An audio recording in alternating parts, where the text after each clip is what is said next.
السلام عليكم ورحمة الله وبركاته، ازيكم حبايبي عاملين ايه؟ يا رب كده تكونوا بخير. تعالوا النهارده نعمل مع بعض طريقة كيكة يا جماعة، تحفة تحفة تحفة، من انجح الكيكات اللي انا بجد عملتها بحاجة كده مالية السوق. بصوا بقى هنعمل الطريقة ومعانا سهلة جدا. معانا هنا 4 معالق من السكر، هنبدأ ندوبهم لغاية ما يتكرملوا معانا، مع ربع كوباية من المية، وهننزل بيها. وخلي بالك بقى في المرحلة دي علشان ما تطرطش على ايدك. هننزل بقى بالسكر بعد ما كرملناه في صينية الخبيز اللي احنا هنخبز فيها الكيكة يا جماعة، من انجح بجد الطرق اللي انا عملتها. وهنوزع الكراميل كده، وهنجيب معانا هنا استفندي، هنبدأ نقشره، هنقطعه من النص بالسكينة زي ما انتم ما شايفين.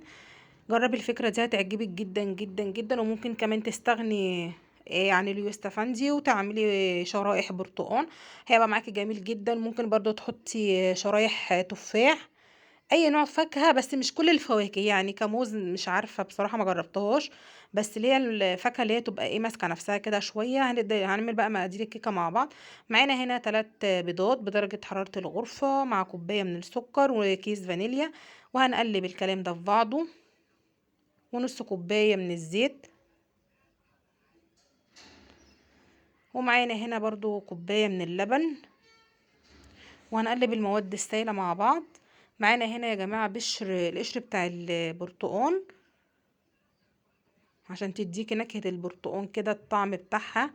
ومعانا هنا الدقيق، ومعانا هنا البيكنج باودر، وهنحط بقى المواد الجافة، وهنقلبه لغاية ما ناخد القوام اللي احنا هنشوفه مع بعض. حاولي تخلي القوام مظبوط بالطريقة اللي انت هتشوفيها دي. وهنجيب بقى الصينية وهنحط فيها خليط الكيكة بالطريقة اللي انتوا شايفينها دي، وهنحطها في الفرن في الرف اللي في النص.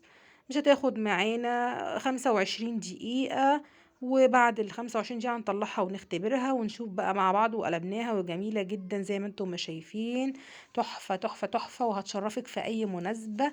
يا ريت بقى لو عجبك الفيديو ما تنسيش تحط اللايك، واشوفكم حبايبي في فيديو جديد، والسلام عليكم.